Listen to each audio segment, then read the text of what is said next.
안녕하십니까. 김포 현등사 하강 법통입니다. 자, 오늘은 제가 제자에 대해서 제자란 무엇이고 제자가 해야 될 일은 무엇인지에 대해서 말씀드리겠습니다. 자, 이 세상에는 많은 종교가 있고 종교마다 그 종교의 지도자들이 있습니다. 불교에서는 우리같이 머리를 갖고 사는 승려가 있고요. 머리를 기르고 부처님의 법을 똑같이 스님처럼 행하면 그것을 법사라고 합니다. 자, 그리고 기독교에도 목사가 있고 천주교에도 신부와 수녀가 있듯이 이런 제자들이 있습니다. 그리고 무속에서도 있죠. 그래서 흔히 무속인들은 만신을 모셨다 해서 자기들이 칭하기는 무당이라고 칭합니다. 자, 근데 머리를 깎고 이렇게 승려의 길로 가는 제자도 있고 머리를 길렀지만 승려와 똑같이 부처님의 법당을 모시고 또 가는 제자가 있고요. 또 무속도 성거리 무속이라 그래서 작두를 타는 무속인들이 있고 또 앉은거리라 해서 앉아서 경문을 하면서 제자 노릇을 하는 분들이 있습니다. 자, 근데 제가 말씀드리고 싶은 제자에 대해서는 일단 불교와 무속에 국한돼서 말씀드려 보겠습니다. 자, 이 무속도 원래 오리지널한 무속이라면은 작두를 타는 무속인들이 있는 것입니다. 그분들은 원래 부처님을 모셔놓는 것이 아니고 신들을 모시는 거죠, 신들. 근데 무속을 하신다고 하면서 부처님을 또 조성해 모시는 분들이 있습니다. 근데 그 부처님을 모신 것은 불교처럼 신앙의 대상으로서 자기 본성에 있는 부처님의 마음을 찾자고 모시는 것이 아니고 일종의 자기의 신들을 부처님의 형상으로 모시는 거죠. 말하자면 조상신보다 높은 하나의 존재자로 그런 부처님을 모시는 분들이 계시는 겁니다. 근데 만신의 법이라는 건 인간은 누구나 만 가지 신의 성품을 가졌고 우리같이 승려나 무속인이 아니더라도 일반인으로 사는 분들도 만신 중에 어떤 능력을 갖고 있습니다. 그러니까 예언의 능력은 누구나 다 있는 것인데 그 예언의 능력이 강하느냐 약하느냐 그 차이로 인해서 우리 같은 제자의 길로 가느냐 일반인으로 사느냐 그것이 결정되는 것입니다. 그러니까 무속인이라 그래서 예언을 행하고 스님이라 그래서 예언을 행하지 않는 것이 아닙니다. 이것을 잘 알으셔야 되는데 불교에서는 이제 정법이라 그래서 부처님의 법을 믿고 따라야 되기 때문에 부처님의 불성을 자각해서 깨달음을 얻어야 되다 보니까 그런 예언적인 것을 다 무시해버리고 스님은 이렇게 살아야 된다는 틀을 만들어 놨습니다. 근데 인간이라는 것은 각자 갖고 온 다 재주와 능력이 다른 것이죠. 저희 같은 스님들 중에서도 학문을 닦아서 학승이 되시는 분이 있고 선방을 전전하면서 참선만을 또 수행해 정법으로 행하는 분들도 있고요.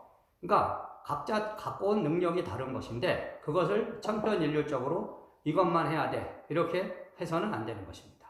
그러니까 화강법통이라는 사람도 이 세상에 와서 삭발을 하고 출가 승려가 되었지만 나 나름의 능력을 갖고 왔고 이 능력을 세상에 펼치라는 사명을 가지고 있는 것입니다.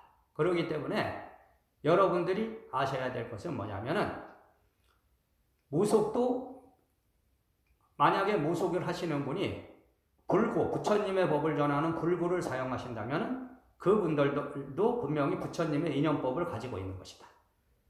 그러니까 무속을 한다 그러면서 부처님을 형상으로 조성해 모셨다면 그분들도 무속의 줄이 아니고 부처님의 줄을 같이 갖고 있다. 그러면 우리가 이제 양불이라고 부르죠. 양불이. 부처님의 법을 쓰고 또 조상의 신명의 법을 쓴다. 이렇게 해서 양불이라고 부르거든요. 자, 그런데 제자는 이렇게 부처님을 모시고 불법을 전하는 것은 법당이라고 부르거든요. 법을 전하는 집인데 무속인을 지칭하는 용어가 무당이라는 것은 올바른 용어가 아닌 것이죠. 그러니까 무속의 법을 전하기 위해서 그 무속의 법을 전하는 집, 법당같이 부처님을 조성해 모시고 불법을 전하는 그런 도량처럼 무속의 법을 모시는 신명들을 모신 그 자리를 무당이라고 하는 것이죠. 그렇기 때문에 저는 무당이라는 용어를 사용하면 안 되고 무속의 뭐 법사라든지 민속 신앙 지도자라든지 이런 명칭을 사용해야 된다고 저는 생각하고 있습니다. 자, 그러면은 인간의 성품은 만 가지 신의 성품을 갖고 있기 때문에 그 마음이 어디서 나타날지 모르는 거죠. 만 가지 신의 성품 중에 어떤 성품들이 나타나서 그 성품을 사용해야 될지를 모르는 것입니다. 그렇기 때문에 스님 중에서도 영적인 능력을 갖고 왔는데 그 능력을 사용하지 않게 되면 우환근심이 사라질 수 없는 것입니다. 자, 부처님의 법을 모시는 스님들은 승려의 법을 따라야 되고요. 이 법당을 조성해 모셨다면 아침 저녁 예불과 사시맞이 공양을 꼭 드려야 되고 아침 저녁에는 참선과 연불 수행을 행해야 됩니다. 이런 기본적인 책임과 의무를 행하지 않는다면 그 법당은 탈이 나고 부처님의 바른 법을 전할 수 있는 법당이 안 되고 바로 귀신의 법당이 되는 것입니다. 그러니까 무속도 마찬가지입니다. 원래는 무속의 법당을, 무속의 무당을 모셔놓으셨으면 거기서 수행, 전법, 포교의 법을 열어야 되는 겁니다. 산기도, 물기도만 다녀야 되는 게 아니고 제일 중요한 것은 뭐냐면 자기의 무당에서 바르고 참된 법을 닦는 것이 중요한 것입니다. 그렇기 때문에 그것이 안 된다면 그 법당 또한, 그 무당 또한 똑바른 법당과 무당이 될 수 없고 귀신의 법당이 되는 것입니다.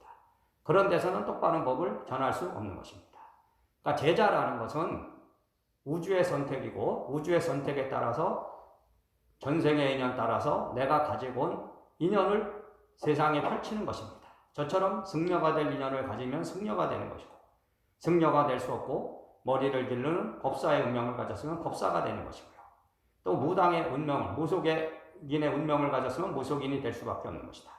자, 이것을 똑바로 아시고 가장 중요한 것은 자기와 책임과 의무를 다해서 바르고 참된 제자의 길로 가야 된다. 이런 걸 잘 아시고 만약에 인연이 돼서 이 동영상을 보신다면 이것을 명심하셔서 바르고 참된 부처님의 제자가 되시든 무속의 길을 가시든 바른 인연법을 여시기를 바라면서 오늘은 여기까지만 하겠습니다. 자, 감사합니다.